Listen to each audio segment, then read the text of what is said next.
The Detroit Lions had 4 plays all game where they needed to gain just 1 yard, and they passed the football all 4 times. One of those plays was the trick play on 4th and goal from the 1 yard line that didn't count due to the penalty from the formation.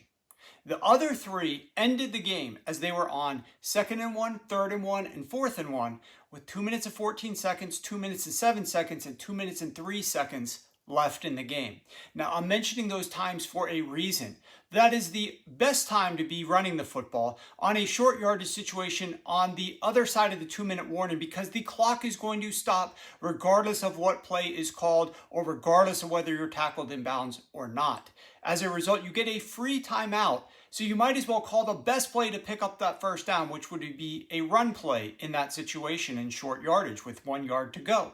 Instead, they refused to run the ball in the optimal situation and instead decided that they were going to run the ball on first down.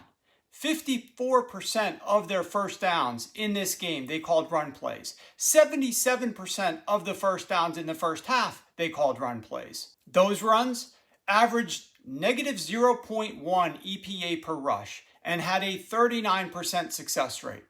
But when they passed the football on first down, plus 0.58 EPA per pass and 91% success.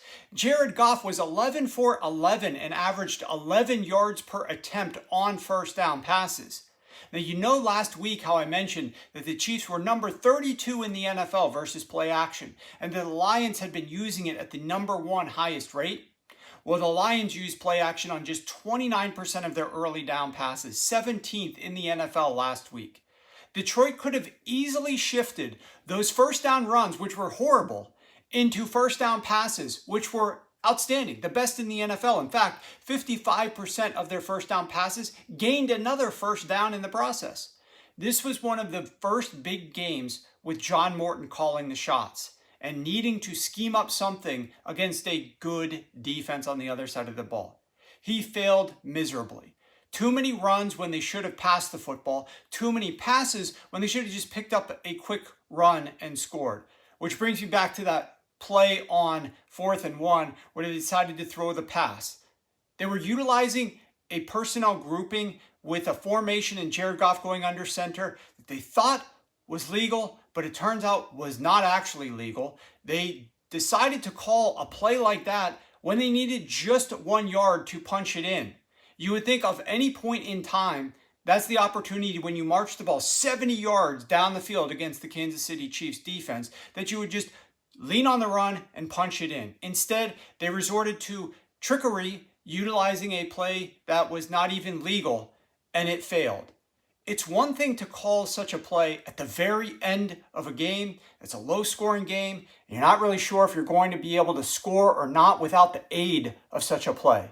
But on the very first drive of the game, when you march the ball all the way down the field, why would you not lean on the same standard play calling and simply choose to run the football using your best run play in that very situation?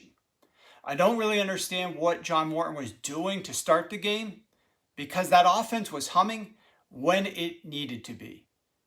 Also, all of those runs on first down, as opposed to passing the football when passing was so much more efficient. The lack of play action when we knew play action would burn the Kansas City Chiefs defense.